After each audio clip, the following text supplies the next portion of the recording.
Hey, my dear one Airs. Hope that you've had a nice week. Hope that you've been enjoying the sun as much as I have. Certainly, I've been spending as much time as possible running on my bicycle, at the park, listening to all the spring birds that are chirping away their beautiful song. Spring is upon us, and certainly we can feel those changes in the air. So, hope that you're making some time to enjoy the sun as it truly things are getting beautiful. And I really love living here in SoCal. The weather's one of the biggest reasons we have such gorgeous weather, and so many people, actually all around the world, know that. So go SoCal. So, believe it or not, we're right at the halfway point. We're at module 4 of an 8 week fast track race. So my runners, you're right at the halfway mark. Keep pushing, keep pushing, keep fighting hard. Remember why you came here, just like my trainer always tells me. Stay strong and remain consistent. Keep that steady pace. I'm real proud of you, my 1A fast track runners. I want to open this week's module with a funny comic strip I saw. Check this out. Let me move my face here. Look what it says. Eat your vegetables! Don't slouch! Scientists watched in awe as the mothership approached. I don't know if you have a mother with that type of characteristic, that they might be hovering quite a bit. uh, It'd be like that sometimes. So I thought this was funny. So with that, we open up this week's module. Take a look at our syllabus here, right at the halfway mark. Here are our signposts for this week. So it was 2 modules ago, we had our first Success Center requirement. And I want to thank all of you who were on top of it and planned ahead and did that one. And you did it perfectly. I was indeed able to see your badges from the Success Center. So it's going to be exactly the same. Just please take a look at the actual assignment link that I'm providing in this week's module, and take note. That one is going to be due on the 16th, which is Friday. So do take note of that. So our second Success Center requirement, that's going to be due on Friday. Another thing that's also due in this week's module is our second current event, and that's going to be due by the end of this module, which is going to be by Sunday by 11:59 p.m. So you guys did real awesome on that first current event. Keep up the good work, my dear runners. And yeah, so that second current event is going to be due Sunday by 11:59 p.m.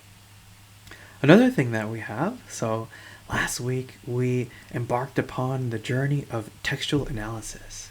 And to supplement that lesson, we started working on entertainment as political. And we're actually having the writing center, the writing workshop for it. And just like with our first pandemic essay workshop, your rough draft of at least 2 pages. Remember, I want you to have at least 2 pages done. And again, so that's going to be by Wednesday, April 14th by 11:59 p.m. And just like last time, you will only receive drafts if you submit a draft of your own on time. So remain very mindful of that. Don't let that deadline escape you, okay? So rough drafts for entertainment as political essay due by Wednesday by 11:59 p.m. And just like with the first one, the Canvas system is going to assign you your drafts exactly 1 minute after this deadline. So that's going to be Thursday, April 15th, right at 12 a.m. Everything will be the same. You will notice there is one small change. So for the last peer review workshop that we did, all of the feedback was due by Friday. But in this case, it's going to be all due by Saturday, so you have an extra day to provide feedback for your classmates. And the reason is because, if you'll notice, the actual final draft for the entertainment as political paper is the 19th. So that is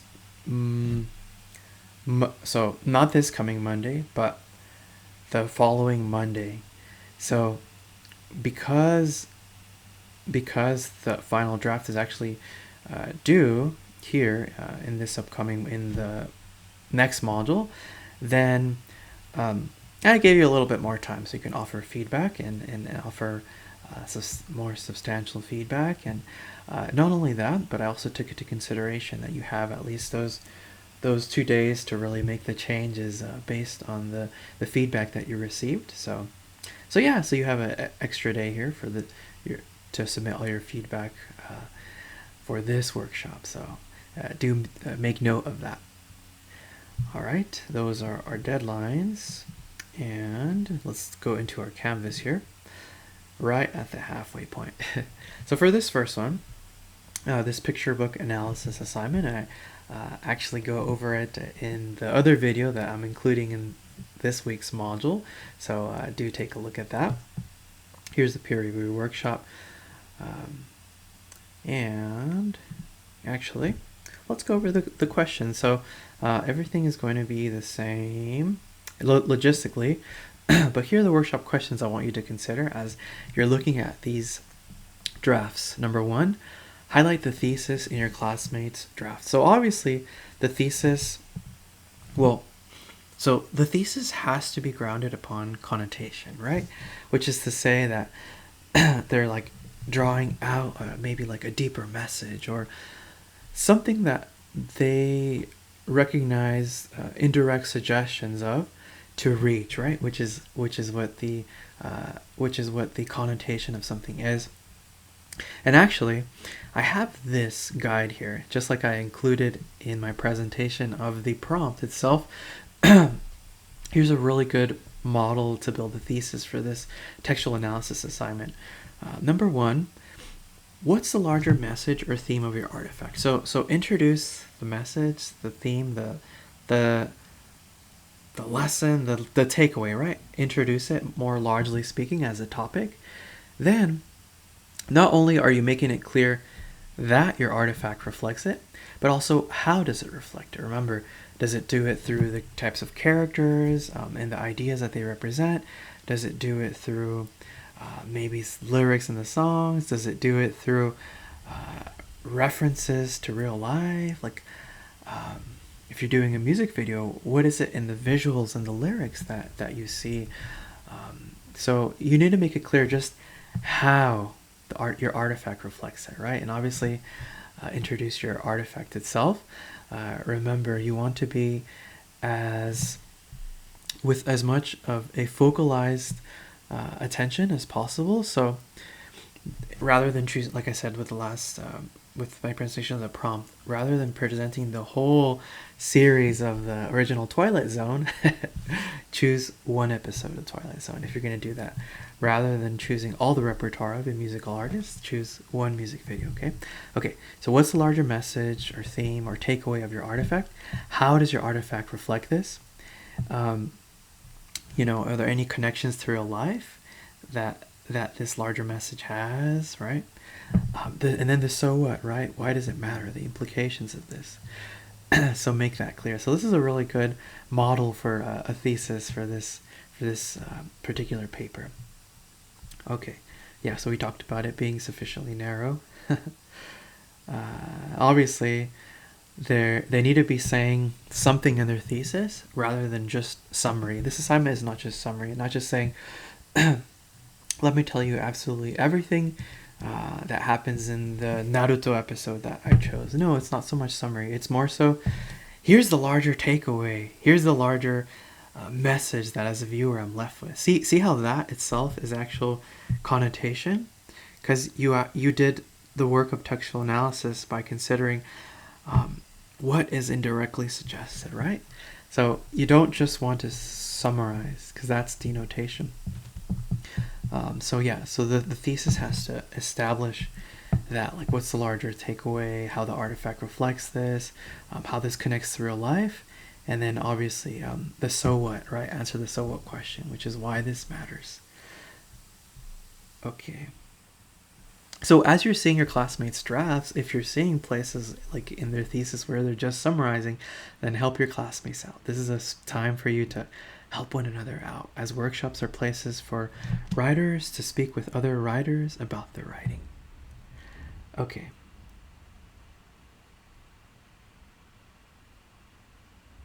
Yeah, this is exactly what I was talking about. You don't just want to enumerate plot points in the thesis. That's not the task. The task is more, hey, what's the larger takeaway? What's the larger message? Like, your thesis should be grounded on connotation, and that's what we mean by that. We've been talking about the importance of cohesiveness, right? And making sure that your body paragraphs move to flesh out the project that you set forth in your thesis, right? So as you're looking at your classmates' drafts, pay attention to see if that your classmates are doing this in their draft. It says, are the body paragraphs moving to flesh out and support the project set forth in their thesis, or are they just summarizing plot points without rhyme or reason? So yes, you do bring in plot points, which is denotation, but with the aim of supporting, fleshing out, expanding on, explaining, offering examples of your greater project. Your greater project being demonstrating how your artifact has this larger message, has this larger takeaway. How's the conclusion looking? If your classmate has gotten there, if there's is there a works cited page? That's necessary because the primary source here is their actual cultural artifact that they've chosen for this essay, right? All right, that is that. Those are the guiding questions for this workshop. We already talked about the deadlines for it. I believe that's it. Let me make sure here. Oh, okay, here's the link for the Success Center 2 for the second requirement. We have our second current event due by April 18th, by next Sunday. So there's the link for that. And that is Module 4. That is the halfway point, my dear runners. Again, I want to say I'm really, really proud of you for staying in the race. Keep that steady pace, and like my trainer tells me, remember why you came, and stay strong, and have a lovely, lovely week, and I'll see you guys next week. Bye-bye.